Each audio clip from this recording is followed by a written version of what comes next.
If you haven't made money on Bitcoin yet, that's cool. Swipe up, click the link right now. We'll show you inner VIP members for only $1 how to become financially free using Bitcoin, Forex, and all that. Swipe up, click the link. Join the team. It's only $1. If you can tell me what you want, I can tell you how to get it. The problem with the great majority of individuals is not with their ability to achieve their goals in life, but rather with the failure to understand two factors vital to successful living. The first is to make the decision as to what it is we want enough to give it most of our attention until it's been achieved, and to clearly define it. And the second is to fully understand that we have the ability to achieve this goal or we wouldn't want it in the first place. The next vital rule to successful living is to understand that our success is won or lost by our ability to serve others. We are interdependent, and it's just as impossible to succeed without serving others as it would be to live in our modern world without others serving us. Our rewards in life will and must always be in exact proportion to our service. It is the misunderstanding of this single law which, in my mind, is responsible for fully 90% of the frustration and discontent we see around us. In your mind's eye, get a picture of a giant apothecary scale, the kind with the cross arm from which hang two large bowls on chains. One of the bowls is marked rewards, the other service. These bowls will always be in perfect balance. Now, a lot of people don't like this law, if they're even aware of it, but not liking a law does nothing to change it. The basic laws of nature and economics are unchanging. If we're out of step with them, we are, as Thomas Huxley put it, checkmated, without haste, but without remorse. But to those who know and work with the laws, he said, they are paid with the overflowing sort of generosity with which the strong delight in strength. Now, there are two kinds of rewards, or income. One is psychic, the other is real, or tangible, such as money or property. If a person doesn't like his income, all he has to do is take a good long look at his service. The fact that the many individuals in the fields of science, religion, teaching, and so on must measure most of their rewards in the realm of the psychic does nothing to alter the fact that their rewards will be in exact proportion to their service. Look where you will find this law in undeviating operation. Our rewards will always be in exact proportion to our service. Good examples of this are World Book and Childcraft. The fact that your company is the world's largest publisher of reference material is based solely on the fact that its products have found the widest acceptance and have been sold to more individuals and institutions. This is the law, then, that lies as the supporting structure of economics and personal well-being, so fix it in your mind. All attempts to sidestep or in any way avoid this law will result in frustration and failure. So this brings up the question, if what I want is more than I now have, how can I increase my service in order to earn it? Well, whom do we serve? We serve people. So let's take a moment to try to understand people. The more we understand them, the better we can serve them. I think of an adult human being as a grown child, doing his best to play for the first and last time on earth this game called life. The extent to which he learns the rules of this mighty game will determine his success. But right here we run into an historic and exasperating fact. People down through the centuries have, with the most amazing consistency, divided themselves into two groups. One group contains about 5% of any given population. The other group contains the remaining 95%. Neither of these two groups is any better than the other. But one thing separates them. The big group, the one containing about 95% of the people, never seems to get the word, while the smaller group, the 5%, does. Now, what do I mean by getting the word? I mean about 95% of the people never quite understand, emotionally or intellectually, that we as individuals control, to an altogether unsuspected extent, our lives here on earth. That each one of us is the architect of the structure fashioned by our years. You see, all of us want the same things, but only about 5% figures out how to get them.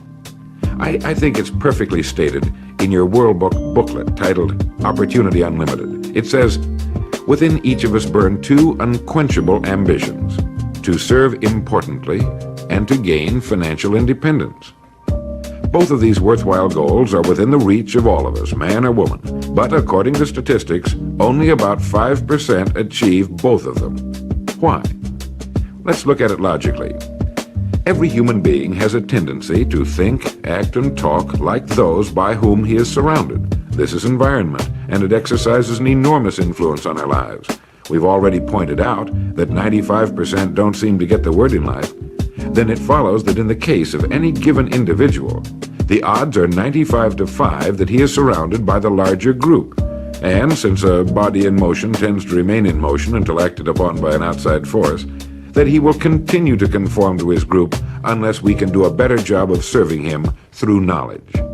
Here is our largest opportunity for service, and the rewards will take care of themselves. Now, right here, let me restate what we've covered so far. Our rewards, psychic and tangible, will be in proportion to our service. The failure of most people to live successfully is not caused by their lack of abilities, far from it, but rather in their failure to decide what it is they want, and understanding that our wants are governed by our talents and abilities, and that we are divided into two groups of roughly 5% and 95%, and that it's the 5% group which is successful. So here, let me give you a definition of success which, to my mind, covers the subject completely. Success is the progressive realization of a worthy ideal. That is, anyone who knows where he is going in life is a success. At the moment he makes the decision of what it is he intends to accomplish, of what it is he considers a worthy ideal, he is successful.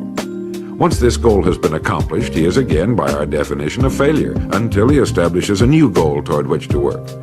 To my mind, this is what we as human beings were intended to do, to go through life from one achievement to another, and to finally come to the end of our road here on Earth, still reaching, still working toward a new and better plateau on which to stand. For this is to live and live completely, to know as much as we can know, to serve as much as we can serve, to accomplish as much as we can accomplish. Well, since success is the progressive realization of a worthy ideal, why are we faced with only 5% who can be called really successful? Because the best estimates available tell us that only about 5% will ever decide upon and define the one thing they want. One thing, because we can only do one thing at a time. To my mind, the story of a person's life is the story of a quest, a search to which he devotes his life. We know that the happiest people on earth are those who know exactly what it is they seek and set boldly out to find it. And while we're all dreamers, the fortunate ones are those who have found a dream so exciting and worthwhile that they'll devote a part or all of their lives to making that dream come true. But while all dream, by far the great majority, that 95%, never realizes that a persistent daydream is often the point on which we should set our compass, the place toward which it is meant for us to journey. The tragedy is that the great majority shrugs off this built-in direction finder and returns to the wide, visible, well-marked road in life which they feel must be the best road because it carries the heaviest traffic. Well, let's make this point clear. The road in life with the heaviest traffic is not the best road to follow, for it is the road of the 95%. It is the road with no more opportunity and with 19 times as much competition. Let me very briefly tell you how I got started on this business of making a study of people and why they wind up the way they do. I spent nearly 20 years looking for the secret to achievement. I didn't know it was older than the pyramids and had appeared in more than 50 million books.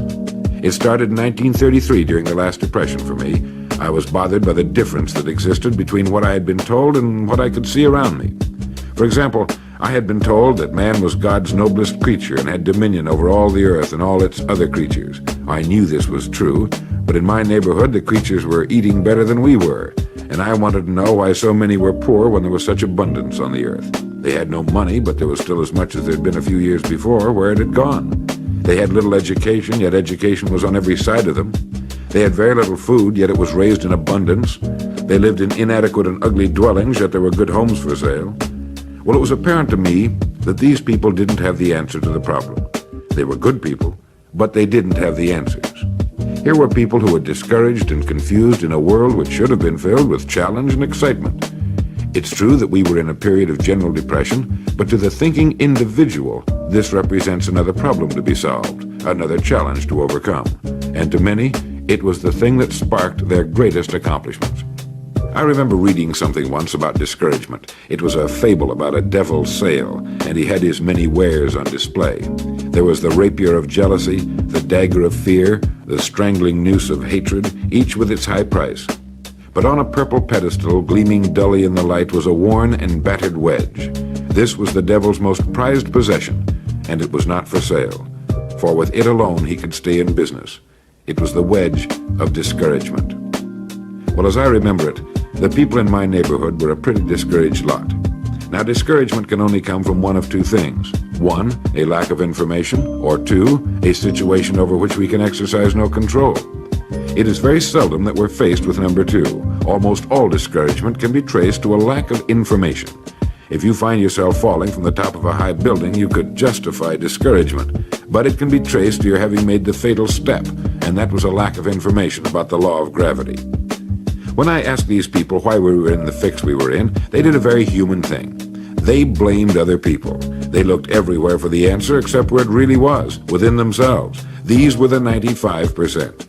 And I decided to find out just what it was that separated the haves from the have-nots, not just in a financial sense, but in every sense. I found the answers in books written by great men. I found the answer in the Bible. Why didn't these people of whom I speak know the answers? They didn't read good books. They didn't read the Bible.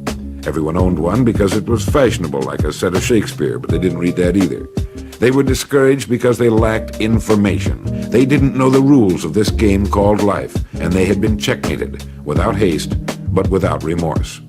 They didn't realize that without a goal, an aiming point, we're without purpose or direction. They clung together, feeling somehow that there was safety in numbers, without realizing that in this case, just the opposite is true.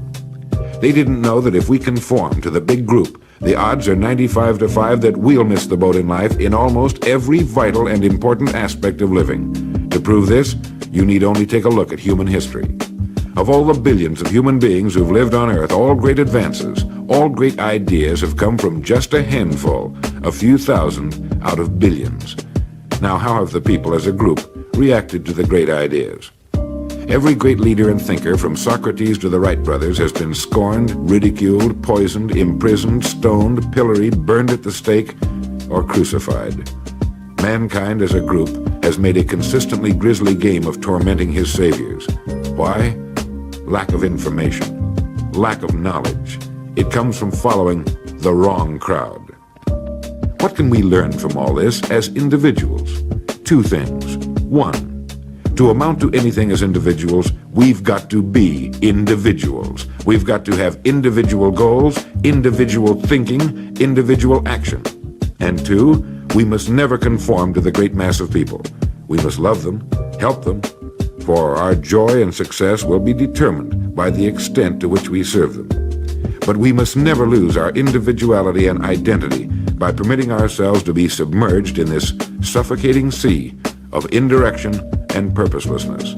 There's nothing wrong with emulation. In fact, it's a good idea. So long as we emulate a person who represents that which we wish to become, but never the crowd, never the 95%. And you know what the answer was, the secret to achievement that I had devoted nearly 20 years to finding? Its pure simplicity had caused it to elude me, just as it manages to elude the majority of the people in any given age. I had been looking for something complicated, something only a mind prepared by years of study could grasp, and I found the answer so simple a child can understand it. In 6 words, we are what we think about. Our minds, our thinking controls our destinies here on Earth to a degree totally unsuspected by the great majority of people. When you think about it a moment, it becomes so obvious, so clear and simple. Well then, if we become what we think about, and if we can control our minds, we can pretty well tell our own future. And that's the point I want to make. That's what I meant when I said earlier that each one of us is the architect of the structure fashioned by our years. This means that if we're confused about what we wish to become or accomplish, our lives, our environment will mirror that confusion. It also means that if we know what it is we seek, that it must be accomplished. Barring an act of God or a catastrophe over which we have no control, we as individuals can call our own shots for the rest of our lives. We can know what it means to go through life from one success to another, to play life according to the rules and reap the rewards. we can know what it means to have peace of mind and live calm, cheerful, successful lives. You are at this moment the sum total of your thoughts to this point, for there is nothing else you can be. And 5 years from now, you can be and have anything you set your entire mind and heart upon. Turn this record over now, and let me tell you of a way you can use this law to accomplish more in 5 years than the average person does in 40. Succeeding in life has always been a matter of doing that which the great majority does not do. Now let's keep this in mind as we get into this business of goals. It isn't that I want to make an invidious comparison between the 5% and the 95%, not at all. That's just the way it is. And if we don't recognize it, it will be to our cost. At the beginning of this record, I made the statement, if you can tell me what you want, I can tell you how to get it. You see, the trick is not in achieving our goals, it is in establishing them. A ship would never leave a harbor if it did not have a destination. An industrial plant would never open its gates if it did not have a product or a purpose. Football would not be played without goalposts, nor would baseball without a home plate. Every business operates for a purpose. Every game has a reason. Getting back to the analogy of our ship, if you were to climb to the navigation bridge and ask the captain the name and location of his next port of call, he would tell you immediately. There's not the slightest doubt in his mind. Can you tell anyone your destination just as quickly and in one sentence? The captain of the ship knows that he can arrive at only one port at a time. He knows that it's impossible to arrive at two. Do you know that? He also knows that his destination will be invisible for fully 99% of his voyage, but he knows it's there and that he'll reach it, barring an unforeseen catastrophe, if he will just keep doing certain things a certain way every day. One fine morning, his destination will appear on the horizon. He'll sail into port, his voyage successfully completed. When his business has been accomplished, he'll then sail to another predetermined port of call, and this will take him and his ship from one success to another for the rest of both of their lives. By understanding that he can reach only one port at a time, the owner of a ship can, in the short space of a very few years, reach hundreds of ports successfully. There'll be problems, lots of them, but they'll be solved, and the ship will steam its solitary course over the deep oceans of the world, devoting its life to accomplishing its mission and contributing its share to the welfare and economy of the world. Men and women who follow this sensible, obvious, and meaningful way of life will do the same. But the paradox is that most are like ships without rudders. They're subject to the whims of wind and tide. And while they hope they'll one day arrive in a rich and bustling port, you and I know that for every narrow harbor entrance, there's 1,000 miles of treacherous and rocky coastline. The chances of their just drifting into port are 1,000 to 1 against them. These are the unfortunate people who, not knowing the rules, believe that circumstance controls our lives. They believe in luck and superstitions, fate, the breaks. They believe that success comes as the result of who you know, not what you know. And while they cling to their false alibis, life passes them by. For the rules of life are just, and they are checkmated, without haste, but without remorse. Now what about you? Remembering that the definition of success is the progressive realization of a worthy ideal, what's the ideal toward which you are working, now, today, yesterday, and tomorrow? Can you write it in one sentence? Is your goal sharply and clearly defined? Now for a moment, let's return to the message in your booklet, Opportunity Unlimited. It reads, within each of us burn two unquenchable ambitions, to serve importantly and to gain financial independence. The first of these two desirable goals you've already achieved by being in the World Book Childcraft Organization. Now let's take a look at the second ambition, financial independence. I mentioned on the first side of this record that I could tell you how you could be and have anything you set your mind on in 5 years. To better understand this, you must examine one of the most overlooked facts in the world. It is that every job, no matter what it may be, holds somewhere within itself the key to everything we want in life, the key to greatness. But we must look for it, and we must think. Since only about 5% make the grade, we must place ourselves in this percentage group. We can do this by making two decisions.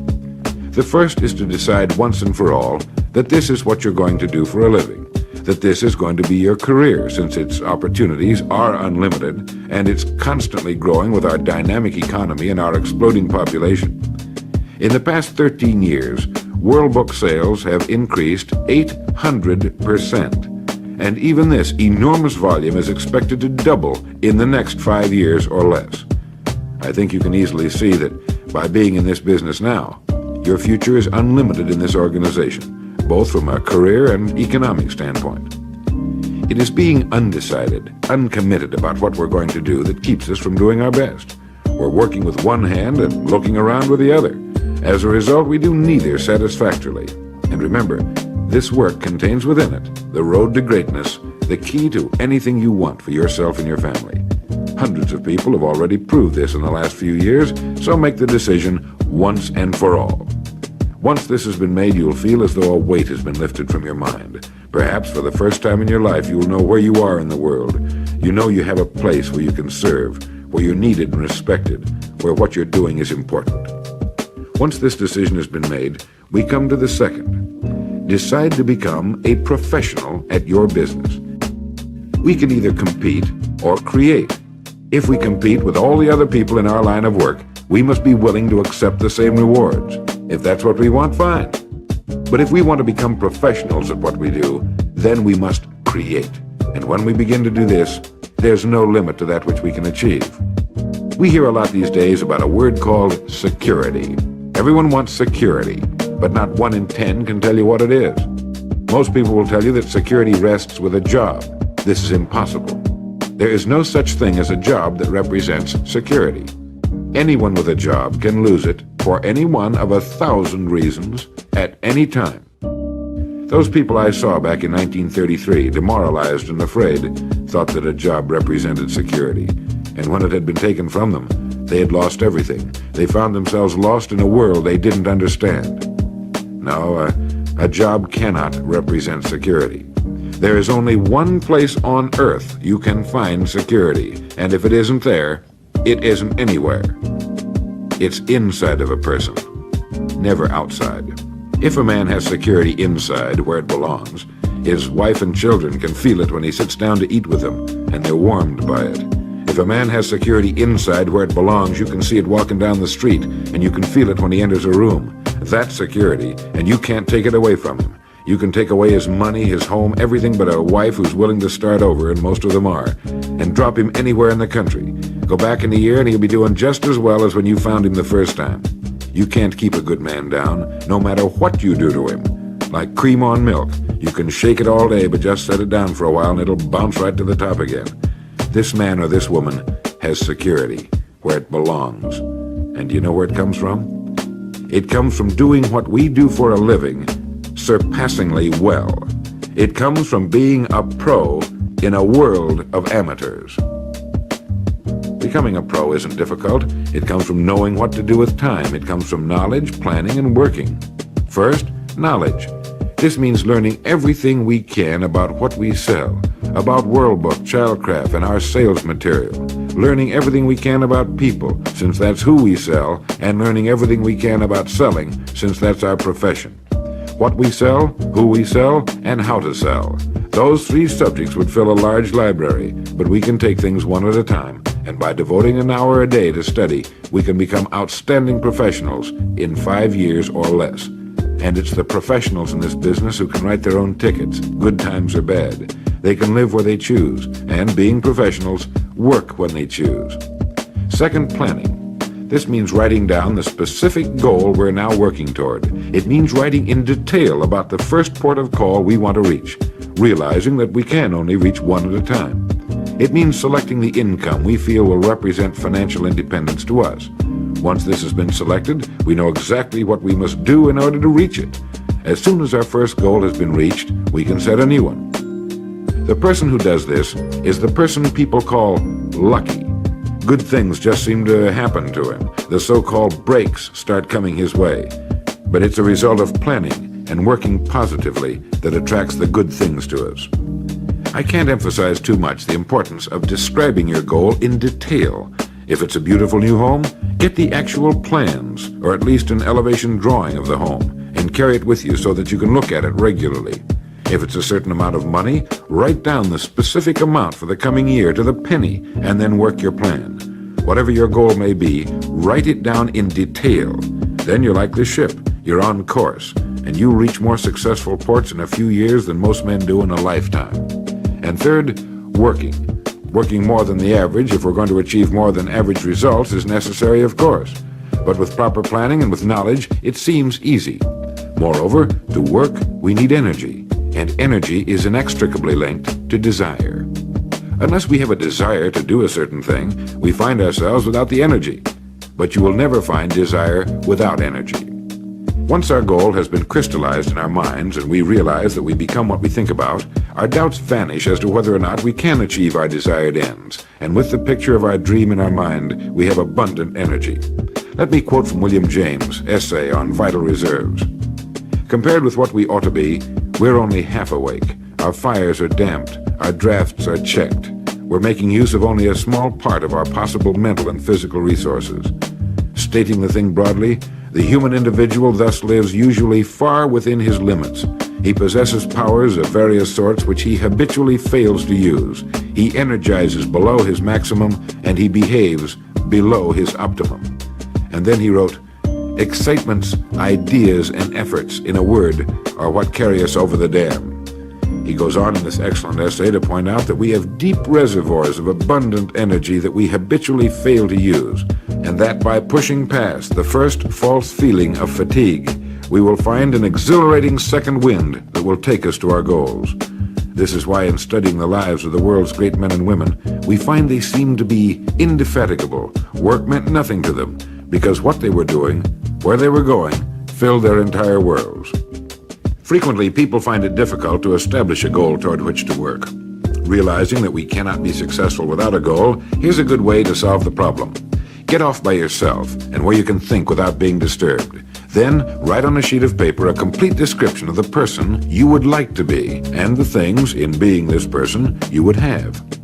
Once this has been done, start acting the part of the person you wish to become. Carry as often as you can a clear mental image of the person you want to be and begin to be that person. Soon this will become so knit with habit, it will lead you without fail to the goal you seek. You see, when you begin to do this, you're using your greatest power, your mind, and you will become what you think about. Some time ago, I was flying west and reading a copy of a television play by the three-time Pulitzer Prize-winning playwright Archibald MacLeish. The play was The Secret of Freedom. Suddenly I read a line that shook me to the soles of my feet, and for a long time I stared out of the window, thoroughly digesting the line I had just read. Here is that line. "The only thing about a man that is a man is his mind. Everything else you can find in a pig or a horse." Think about that line until you know what it means. The only thing that sets us apart as human beings is our divine minds. Everything that means anything to us, our love of our families, our faith, our dreams, our talents and abilities, our religion, everything we know, is connected to us solely through our minds. Our minds represent our hope and our future. Yet, as a rule, it is the last place the average person will turn to for help. Your mind contains riches beyond belief, but you must prospect this rich and largely unexplored continent. And the only way it can be prospected is by systematic study and systematic thinking. Your mind is like a muscle. It will develop only to the extent that you use it, no more. By devoting an hour a day to study, you're building your mind into a powerful and creative servant. If you only do this 5 days a week, it comes to 260 hours a year. That's 1,300 hours in 5 years, or the equivalent of 162 8-hour days devoted to study and research. Believe me, if you'll do this, in 5 years you'll be one of the most accomplished professionals in your field, and you'll have the world on a string. You will virtually be able to write your own ticket. The average man works 8 hours a day, about 50 weeks a year, for 40 years. That's time enough to become great at anything. The time will pass anyway. We might as well reap the rewards.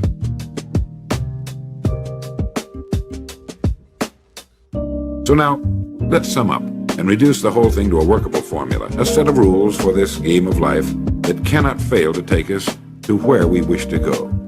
The first and most important thing to remember is the rule that controls our life. We become literally what we think about. This means that we must establish a worthwhile goal toward which to work, a goal that will occupy our minds most of the time. This goal should be written out or illustrated. We should look at it and restate our purpose every morning, every night, and as many times during the day as we can. We must fully understand, emotionally as well as intellectually, that whatever it is we set our heart upon will become real in our lives. We must also remember the law that lies as the basic foundation for all economics and personal well-being as well. Our rewards will be in exact proportion to our service. And if we want to get into the top 5% of the people, we must often cut ourselves away from the effects of our environment and become individuals with individual goals, individual thinking, individual actions. We must realize that our daily work contains more opportunities than we could develop in a lifetime, and that our job contains within itself the key to greatness, the road to everything we could possibly want in life for ourselves and our families. We must realize, too, that security can be found in one place only, inside of us. If it isn't there, it isn't anywhere. And the only road to security lies in doing what we do for a living, surpassingly well.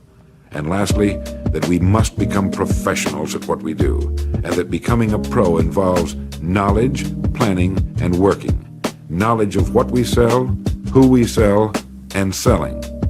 Planning by establishing the goal, which automatically establishes our work pattern. The great salesman is like the great golfer. It looks easy the way he does it, because it is easy the way he does it. But it took time, dedication, and work in its accomplishment. Is it worth it? You bet it is. P.G. Hamilton once wrote, "Let's be different.